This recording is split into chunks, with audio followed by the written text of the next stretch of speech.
back to our ongoing course where we're talking about qualitative data analysis. And this course, we're going to talk about a specific, very challenging part of the coding process, and that's after pilot coding, and particularly how to really develop a pilot coding schema.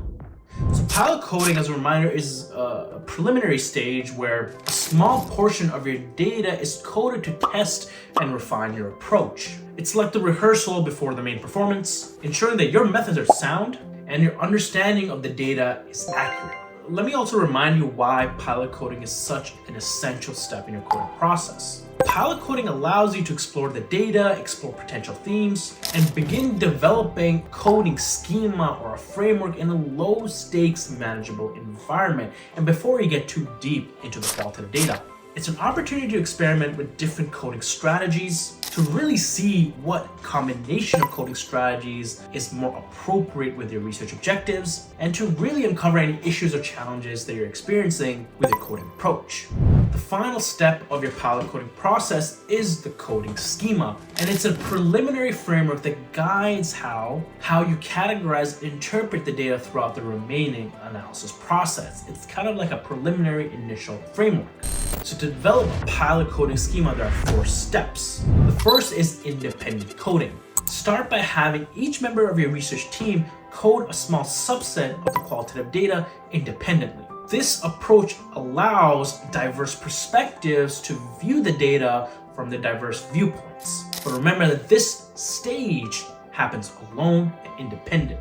The second step is to write a memo about your process. After completing the coding on the small subset of data, each research team member should write a memo detailing what they found. But remember that all members of the team have to look at the same data, because as you see in subsequent steps, for you to have a discussion about your coding approach. This memo should include potential themes and sub-themes each member identified in their pilot coding, as well as interesting things they thought didn't fit, as well as definitions and other things that they think might help the discussion in developing a pilot coding schema. The third is to have that team discussion. And the purpose of this team discussion is to convene everyone and bring everyone's memos together to have a discussion about what they found interesting, and what was really challenging with the qualitative data. This collaborative approach allows the research team to compare, contrast, and consolidate all the insights gleaned from the different memos. And finally, the fourth step is developing the schema. This happens at the meeting that you have. The goal of that meeting and the conclusion of it should be a 1-page memo that consolidates the insights from all the different memos. It includes a list of themes and sub-themes and definitions and other interesting points to keep in mind as you progress through the analysis process. This document will serve as your initial coding schema, but keep 2 things in mind. But remember that pilot coding doesn't necessarily just need to be one stage. By the end of your meeting as a team, you might decide that you need to do another round of pilot coding to further clarify some more pressing questions and hone in on your coding process. This is completely fine, and in some cases with complex topics is advantageous. It is better to really hone in and clarify your coding process before going too deep into the analysis and having to change everything you've done until then.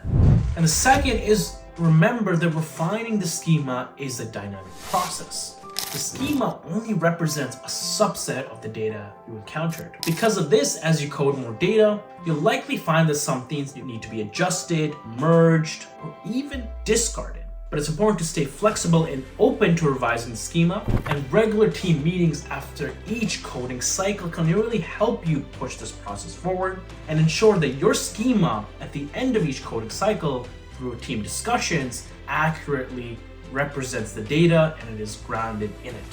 Regular team meetings can also be invaluable to discuss any interesting findings and challenges and ensure that the team is aligned continuously as they progress through the data analysis.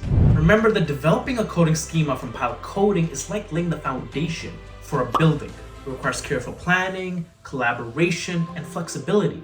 As your research progresses, this coding schema will guide you in systematically uncovering the rich, nuanced insights hidden in your qualitative data. But that's all I have for this video. Thanks for watching. If you found this video helpful, please let us know by liking, share, subscribe. Until the next video, take care.